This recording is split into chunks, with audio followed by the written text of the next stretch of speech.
Hi everyone, I'm Laura Beth Dawes. I'm an Associate Professor of Communication in the School of Communication and Media, and I'm going to walk you through how I set up a 50-50 hybrid for one of my favorite classes to teach. It is Uses and Effects of Mass Media. And this class, I got really lucky because it suits itself pretty well for a hybrid just because it seamlessly allows me to integrate technology, and because we talk about technology pretty much all the time in this class. But hopefully I'm going to share some ideas that would work no matter what your subject area or what your discipline or what you're trying to do with your hybrid course. So I've taught hybrids for like 4 years now, and they can be a real challenge, if not a complete pain, to set up. If you've never built one before, your first instinct might be to use your class time to introduce a topic or concept and then follow up online with what else you wanted to say or anything else you wanted to add about the topic. I don't recommend that model and I don't like that model. And here's why. You might not get them very excited about the content whenever you introduce it in class, which does not make them motivated to continue to follow up online. They also might feel like they already know everything you just talked about from in person. If you don't really set it up to have vastly different and content that extends what you just said in class, then it seems like just a rehash, and that's demotivating, especially if it carries on through the whole semester. And it also makes it really difficult for you to follow up on any questions they may have had whenever they did your online content. Maybe the opposite happened and they got really excited about the content you were covering in class and wanted to know more, but you've already decided to move on for the next in-person class, and we all know how tight schedules are each semester, so students might not feel like they have the opportunity to really discuss it with you. So I don't like that model. What I do instead is use my online class time to set up and introduce content, and then we use our in-person class time to talk about it and extend it. And this model works really, really well for me. So I'm going to show you through a couple of my content modules for this class. This was from a couple years ago, but I really liked the structure and I've pretty much kept it in place since then too. Here's what a face-to-face class looks like for me. We do a lot of discussion, a lot of interaction. What does that mean for the online component? So in my online component of the class, I actually set up my hybrid online parts a lot like my online classes, where I have a weekly overview, which includes the learning objectives. It includes, sometimes I include a little text-based context or some reminders. We also always have a checklist that reminds students what they're supposed to be reading in the textbook and any other supplementary readings that might be here.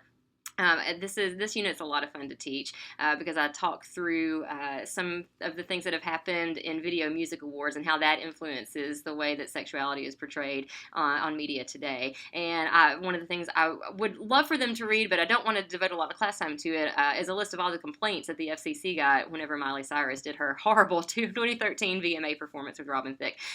So those readings are there on the checklist too. And then I've also got here videos. I do show a lot of videos in a fully face-to-face class. So any video I want to show, I try to put it in the online component. That way it frees up my in-person class time to do other things besides watch videos.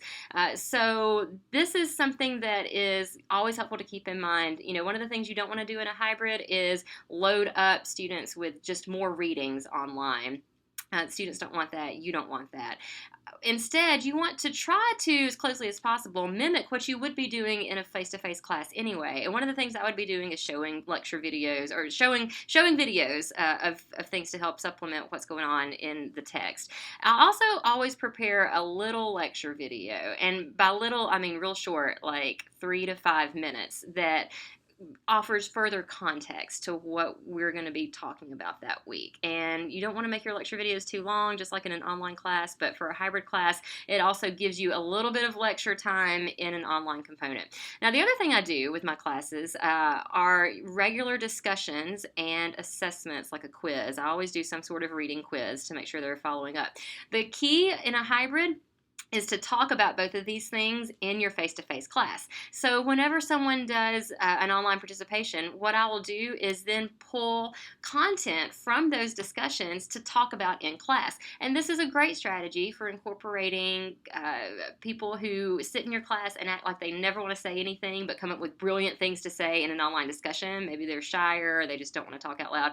You can pull those students out in a regular face-to-face class and talk about how brilliant they were in an online discussion discussion and ask them to elaborate further. So this really is a great way to engage people. And it also shows that you care and that you're reading their discussion posts and that they're not just busy work. Same thing for quizzes. You can cover quizzes in your face-to-face class and talk about who answered, not who, but generally, were you answering all the questions correctly, or were people missing something? What were people generally confused on?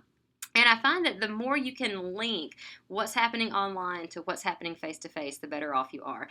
For what I do in my class time, other strategies to make it more interactive, discussion-based, we do a lot of think, pair, share activities. I'll pose a question to the class that relates to what they saw online or something I mentioned in a lecture video or something in the readings.